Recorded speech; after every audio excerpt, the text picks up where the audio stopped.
This is how we ride. This is how we do. My oh my, ladies and gentlemen, just when I thought that there was some men out there in the racing world, there ain't. The Chaz came on here, and the Chaz told the damn truth. You know, the damn car just didn't just gradually come up or anything. I was expecting Kyle to jump out of the car and fly off somewhere or something. Bam.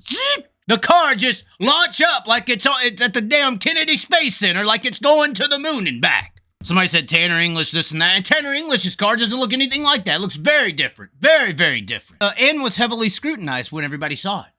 Not here, though. Defense. And then you got Ashton Winger's ass on here. Ashton Winger has taken my video. Let me tell you something, you sprint car pieces of shit. I do look way better with the beard. But Ashton Winger took this and shared this post and said that this is late model guys trying to convince everyone Larson is a late model guy now. Well, we're going to go dig into his profile. He wants to dig 4 years into mine. We're going to dig into his little fancy little trailer here as he's got my freaking video up and everything like that. They said it's really hard to do what Larson just did. Ripping the damn lip, doing what he did.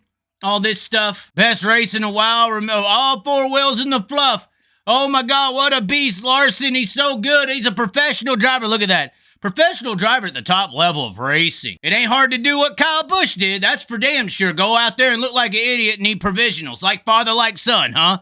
But what's funny about this is some people saw what Larson did in that A-main event and were just blown away. Oh my God, you see him running the cush like that? And he just jetted y'all. I mean, he took y'all's late model guys and just jetted y'all. Now, what's very funny about that, this video was at Port Royal the Friday night of the two-night event. And Saturday night's the one, the infamous, where he won and I was in victory lane with him and everybody lost their damn minds in 2020. On Saturday, after qualifying and the heat race is over, I got on my Facebook Live and I said, it's over, guys. It's over. You late model guys, he didn't want to put that part up. You late model guys can't do what Kyle and sprint car drivers do. To be honest with you, when I watched Kyle Larson pull away like he did on Jonathan Davenport last night, there wasn't, Ashton Winger's correct, there wasn't another driver on the track that could do what he was doing in a late model. He was driving that late model last night like a sprint car in those final couple laps. Now, I understand you late model people ain't used to seeing the car enter right on the damn wall full fucking bore and sling that sumbitch and ride the damn wall wide open and just keep on digging and going. But in the sprint car world, that's what happens every single damn week, or you don't stay up front. So I see probably 90% of the World of Outlaw sprint car, high-limit sprint car series roster right now.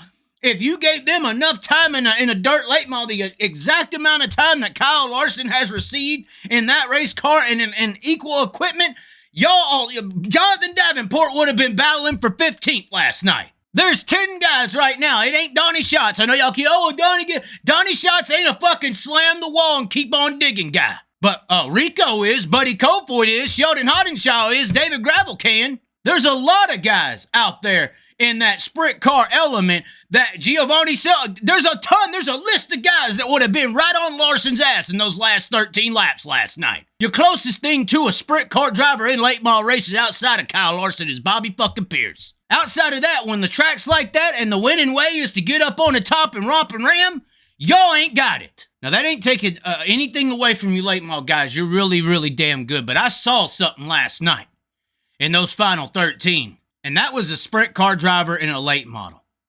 And if you gave other sprint car drivers who have the capabilities just like they do week in and week out with these faster sprint cars to enter around the wall and shit get and go, they would have been right there on the back bumper of Kyle Larson those 13 last final laps instead of falling off the pace by a second and a half. Ashton Winger's a close contender to possibly or potentially be able to keep up with Kyle Larson in those moments, but he's got some years to work on his skill before he can get to a Sheldon or a Gravel or this guy or that guy who can do it. Anthony Macary's, these people who can put it up on the damn wall and stick it every time just like Larson stuck it in y'all's ass last night on those final 13. Now that's the damn truth of the matter. That's what I analyzed last night. Slide job city with Davenport, he handled them well. But when that track turned to hitting that point right on the wall and sticking that all to the ground, couldn't stay with them.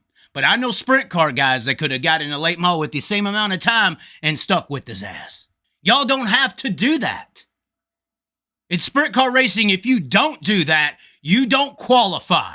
In sprint car racing, it's open wheel. If you're strapping in that sumbitch at Port Royal or Eldor or any of these tracks, you're willing to die today. And I think it's fair to say that some of y'all late model drivers don't necessarily have that mentality that the sprint car community does when they strap into those vehicles. And that mentality is what enables you to rail the fucking wall like Kyle Larson just did. So that's my evaluation of the Bulls Gap event. Y'all's position, I'm assuming after this video, is sensitive. Oh my God. How dare you say that? How dare you give respect to the drivers of the fastest fucking vehicles on dirt? As far as this damn car moving like it should be in the, credits of Batman, do I think whatever it was caused him to win the race last night? Obviously, after what I just got through saying no. No, it's not the reason he won. He won because he was driving a late model like a sprint car. And he was the only sprint car driver in the late model race. I sure as hell hope y'all ain't counting Chase Briscoe as a damn sprint car driver. It's just a whole nother breed over there. But sometimes when you're bred that way, you can do things like Kyle Larson did last night in those final 13 laps. But anyways, ladies and gentlemen, like the video, comment below on how your position is sensitive. What do you think? Do I make a valid point here on how that driving style that Larson emulated right there last night, pulled away from these late model guys, is a sprint car mentality? And that if other sprint car drivers who drive week in and week out like that had the same amount of time in a late model and just enough opportunities in late models with the amazing crew chief and their cars just do Batman moves at the push of a button, would they be able to be right there on his back bumper and throw sliders with him as every one of these sprint car guys pull away on these track conditions from the typical late model driver? Bobby Pierce wasn't there, guys. Bobby Pierce wasn't there. I mean, y'all may have had a shot if Bobby Pierce was there, but he wasn't. Anyways, ladies and gentlemen, thanks for tuning in. Thanks, Ashton Winger, for sharing a 3-year-old video. And be sure to subscribe. Catch you next time. This is how we ride. This is how we do.